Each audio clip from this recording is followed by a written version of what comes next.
Wesley, so thank you so much for bringing me to your favourite bar, Joe Mays in Skerries, County Dublin. Thank you very much, and welcome, welcome. You're inside though. I'm outside.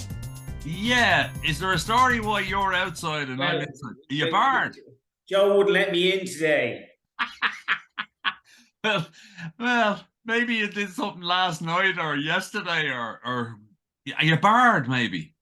No, well, gee, I hope not. I hope No. not. I'll have to have a word with him later on, maybe. What a magnificent setting! My goodness. Yeah, yeah. Scaries is it's where I'm from, really. My mother's from Scaries, and I'm here all my life, and it's fantastic. A fantastic place to be, place to live. Brilliant. And obviously, it goes without saying, it's by the sea. It's a fishing port, I guess, by Yeah, it's a heritage. fishing port. So back when I was growing up, we had a lot of trawlers, taking fish in, but there's nothing left now. I suppose like a lot of older ports, smaller fishing villages, I suppose there's nothing left really. There's a few razor boats now left, but that's really it. Unfortunately. Would you fish yourself? As a kid, you know what I mean. Used to do a bit of fishing off the end of the pier there, a bit of mackerel, and then try and get the mother to cook them, but that didn't No. really work out. But yeah, I do a lot of swimming in the sea still. Yeah, yeah. And is there a great affinity? I'm a townie, really, Ballantyre mountains. So I have a great affinity because I was born like at the foot of Ticknock. Right. So Yeah, all our equivalents of going for a swim in Skerries would have been hiking up Ticknock, and I ended up actually in Enniskerry, which is also by the mountains. Isn't it funny the way it does definitely influence the endorphins or the oh, dopamine? absolutely, yeah, absolutely, yeah, absolutely, yeah. It was You great go things. you go to the mountains. Like when you go to the mountains, you probably don't get the same buzz as you do when you go to the sea, maybe. I don't really go, don't kind of head to the mountains much, to be honest with you. I spent a lot of my time kind of around kind of local Scaries area. Um, yeah, a lot of the time in the sea. Like I swim all year round. No, Um, you're one of yeah, them. You're one of yeah, them. one of them. Yeah, And you have the big coat. I got this big stupid coat Do and the you? Barbie tea, and we're rocking and rolling. I see them in Bray. I see them in Bray, and I go, "Oh my God, tell me about the draw of the Irish Sea in December." I mean, why? Why, Wesley? That's me. That's me. Um, I got into it a few. Do you know what? Do you know when it was? COVID. Okay. And maybe it was, listen, need to get out of the house. maybe that's what it was. Need to just get out of the house. Yeah. So started doing it then, and it never stopped. So yeah, kept it up, and it's brilliant to go down, meet a group of like-minded effing Egypts Yeah. all year round, jump into the sea, and you get out. And do you know what? Part of it is the social occasion, though. When you get out, you're having your cup of tea, having a chat, and there's people there, maybe, you know what I mean, that don't possibly have family and that type of thing, and it's their social outlet, really, So it's really very good. It's brilliant. It's interesting that, isn't it? It's a thing that we probably are, as we become more digitized and be more connected and stuff. Mm. Sense of having something like that, a sense of purpose. I talk to lads that I meet down the village here, and they're out walking. The walking is only an excuse for the chat. Yeah. The crack that they get up to, or the stuff they find out. Same with I'm not sure about cycling. I see a lot of. I'm not sure how much chatting goes on with the cycling when you're wearing that No. when you're wearing that lycra. Now you can't really. Now be careful because you're in that Yes. coat. Yeah. You're in that No. coat. Can't say much now, in fairness. So we're in the bar. We're sitting there. Well, no, I'm inside and I'm Oh, roaring. I'm out the window. You're out the window, so I'm roaring at you out the window, and I say, "Bez, yeah, have you no quote there? What's your favorite quote?" Have any quotes that you love? I Or suppose it's one I saw a few years ago, and I didn't want to really use one, to be honest with you, with regards to work, but it sticks in my head all the time. Hmm, And I think it's Richard Branson. And train people well enough so they have an option to leave. Treat them well enough so that they don't. he's good. That's very good. And I think, obviously, coming from how well he's done, um, Hmm. and it goes to show people will work with you if you work with them rather than work for you. I think that's a big one here. We've just hired a team here now in Pure, on the build of this data center here, and we've got a great team of people, and we hope they're a team that know what they're about. They know what they have to do. They've got some great experience, and it's about working with people. I think that's it really. Isn't it interesting? Because even in other aspects of our lives, like football or rugby and all the rest, you rarely stay in the team or turn up on a Tuesday and a Thursday because of the match and stuff. A lot of it's to do, you feel part of something, the Yeah. camaraderie, sense of purpose and all that. Particularly when you were as bad as I was, there was no point in pretending that you cared, that you wanted to win the league. But I like that one. I haven't heard that one before. I did hear a story way back about the HR guy who went into a CEO and said, what was his tagline? We're spending so much money on educating people, and they all seem to be leaving. And the CEO, I think, looked at him and said, "Well, what if we didn't educate them and they stayed?" Something along that line. So something along the lines of, you know, that's what we have to do. That's what we have to do, and we got to keep training people and equipping them. But to your point, I guess when you get to a stage in your career as well, or in life, and outside of your work, you've seen most things before, haven't you? Yes, You've probably seen, absolutely. and not just theory. You've been with big companies, you've been with small companies, you've been the guy with the screwdriver, you've been the guy with the Yeah. opera pad. I guess that just gives us a bit of more roundedness when we're talking to different people. And do you find that is the fun part as well? Is that the part of the fun? Absolutely, yeah. We're here to have the crack at the same time. Yeah, Uh, let people do what they need to do. If they know their job, they will do their job. But as part of that, then you're a group. You know what I mean? You need to be having the crack, and having a laugh at the same time. It's so important. you're so right, and I'm sure you're the same as me.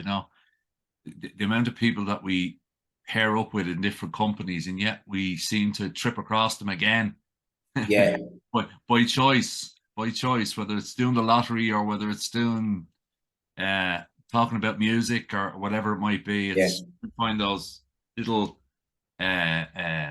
items of common purpose. But have you learned that in the last 24 hours that you'd like to tell me?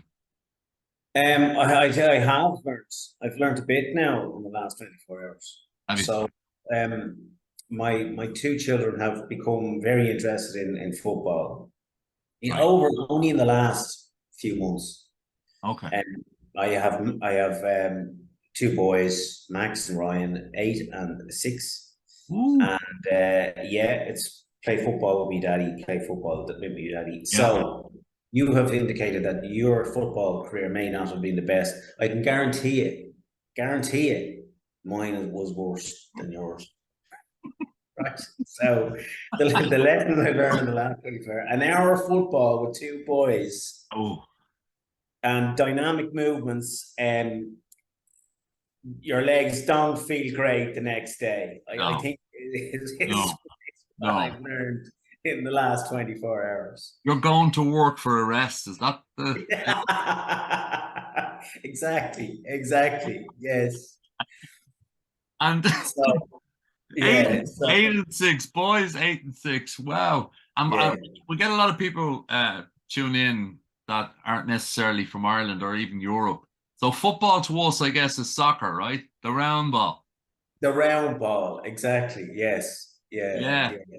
yeah. And there's you don't be passing it. You can't even stand there and pass it. You got to move a bit of your body. Yeah, run around after them like an idiot. Yeah, yeah. It's Yeah. not a good look. Not a good look. No, Would you be wearing your big coat now when you're doing no, this? I wasn't wearing my big coat. No, no. Coats, actually, go back to the big coats. uh, Go back to the 80s and 90s. They were the coats that all the managers used to wear. They Oh, used to that's right. Yeah, they're very similar. Yeah. very similar. No, but all jokes aside, what is it about the big coat? Is there toweling or something on the inside? Why? Yeah, they're fluffy on the inside. They're padded to keep you warm, you know. Right, yeah. I bet you never thought now 4 years ago that you'd be standing by the side of the beach in Skerries in effectively wearing a duvet. No, you're right. That's that's an image now that you're just not going to be able to get out of your head, right? There I am now, me duvet. There you are in your duvet of a Sunday morning. So if you ever want to see grown men wearing duvets, On a you know, Sunday morning. Sunday morning. But look at that behind. I guess that's the sunrise. Or I don't even know what that is. Is that the sunset or the sun? Sun's setting. Yeah, That's beautiful. sun setting. That's Joe May's kind of there's basically the road in front, and then in front of that is the sea and the harbour. Wow. And they made such a huge deal. Remember that movie there that recently was out with Colin Farrell and down in the Achill Island, Oh yeah. the bar looking out into the sea. And somebody was telling me they've had to go and nearly create a bar because people are looking for that bar that didn't exist. But look where you are. I mean, there's Yeah. Mac. You pay, That's fantastic. you Yeah. pay for that alone. So it's been short and sharp. I'm just going to ask you one more quick question. So your numbers come up, £1,000,000. Wesley, got £1,000,000. There you go. Apart from buying a professional soccer coach to look after your two boys, what else would you use it for? I suppose, to be honest with you, what I can see, I have experience of knowing a great man, my stepfather, and he is responsible for building rejuvenating the windmills in Skerries, making them operational again. And he did it with his son. Wow. And I see hand skills are no more. There's knowledge that is being lost. And if there's any way, I suppose we could use that money to educate folks again, even with regards to being able to put a plug back on a wire again. This type of knowledge I feel is being lost. Now I appreciate that there's ways in which we can, make furniture, and you know what I mean, the way in which we're building cars now, and I know it's all automated. You can't even get down into the engine anymore of your car, let's say, to do any work. Yeah. But I feel that there's definitely room to educate our kids now on actually how to use their hands.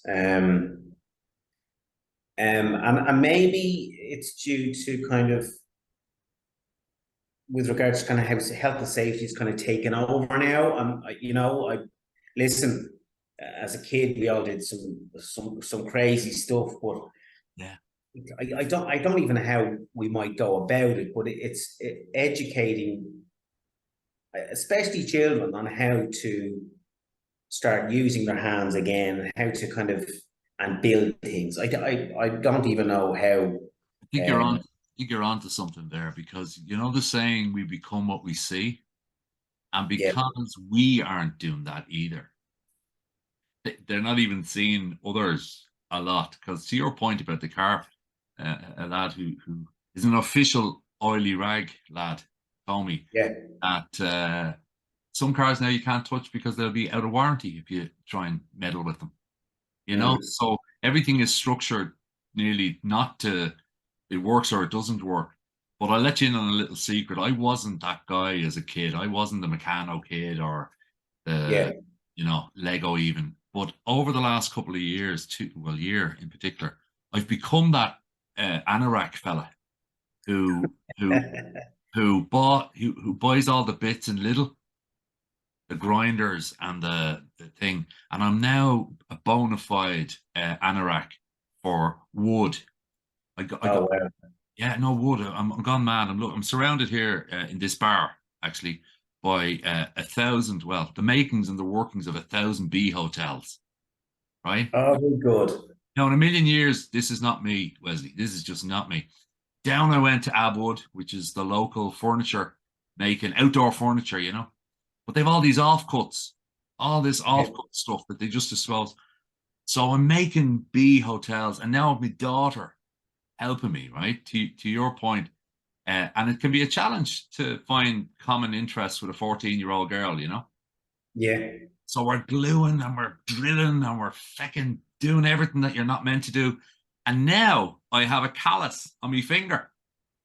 I'm so proud of it. Huh? There. Glad. Yeah, absolutely. This reminds me, right? But to your point, you know, you don't see calluses anymore. On most people. But anyway, I think you're onto something. But it's been short and sharp, Wesley. And thank you so much. Thank you so much. It's been great talking to you. Thanks for your time. And you go off now and be a good boy.